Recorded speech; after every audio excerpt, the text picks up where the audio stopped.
대만에게 천운이 된 한국전쟁과 3차 세계대전을 계획한 장제스.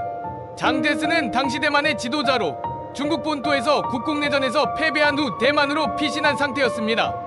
미국의 트루먼 대통령과 당시 미국 무부 장관은 대만의 공산화를 반대했지만 장제스 정권을 옹호하지는 않았습니다. 1950년 5월 중국이 6, 7월에 대만을 침공할 것이라고 보고되었지만 미국은 대만에 대한 무기 판매마저 거부했지요. 대만 정부는 엄청난 불안에 떨 수밖에 없었고 미국 내 몇몇 정치인들 역시 이 상황을 우려했으며 대만과 한국을 묶어 공산국가에 대항해야 한다고 주장하기도 했습니다. 그런데 갑자기 1950년 6월 25일 한국전쟁이 발발하자 트루먼 대통령은 타이완 해협까지 해 공산화가 걱정되어 군사적 충돌 및 긴장을 완화하기 위해 미국 제7함대를 파견하게 됩니다. 이 조치는 공산 세력이 타이완 해협을 통해 동아시아에서 추가적인 군사행동을 하는 것을 방지하기 위한 행동이었습니다. 이때 대만 정부의 장제스는 한국전쟁으로 인해 중국의 위협에서 벗어나는 천운을 얻었지만 장제스에게 한국전쟁은 단순히 중국의 위협에서만 벗어나는 기회만은 아니라고 생각했습니다. 그의 큰 그림은 바로 3차 세계대전이었습니다.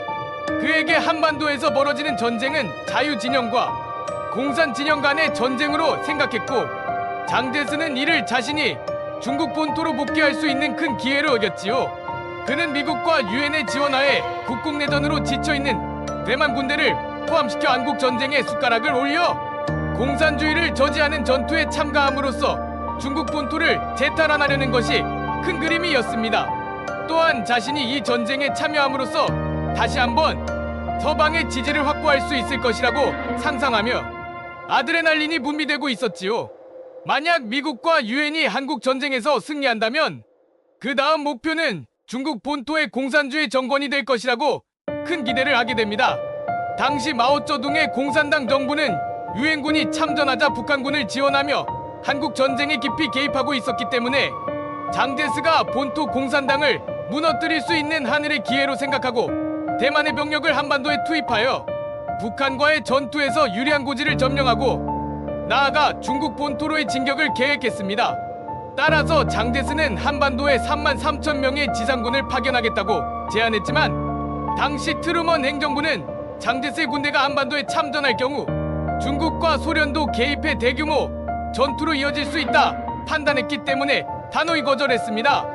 우선 미국은 중국 공산당과의 전면전을 피하려 했고 장제스의 참전이 중국 본토로의 전쟁 확산을 초래할 수 있다는 것을 눈치채고 있었습니다.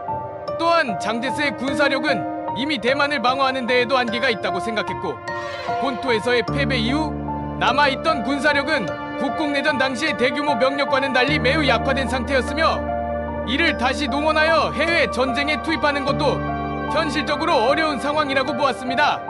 유엔과 미국은 한국 전쟁을 중국과의 전면전으로 확대시키지 않기 위해 매우 신중한 액션을 취했고 장제스가 직접적으로 군사적 개입을 할 수 없는 상황을 만들어 버렸습니다.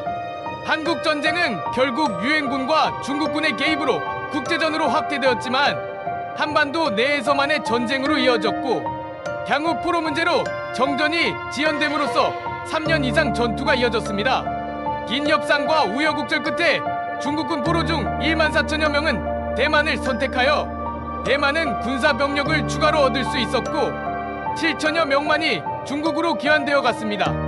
이에 따라 한국 전쟁이란 대만에게 있어 중국의 위협에서 벗어나는 천운도 얻었으며 군사적 손실 없이 병력도 얻어 커다란 이익만을 가져갔다고 평가되고 있습니다.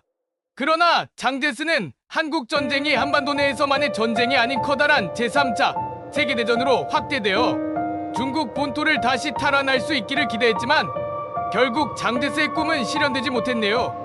여러분들은 장제스의 큰 그림에 대해 어떻게 생각하시는지 댓글로 부탁드리며 영상이 재밌으셨다면 구독과 좋아요도 부탁드립니다. 끝까지 시청해주셔서 감사합니다.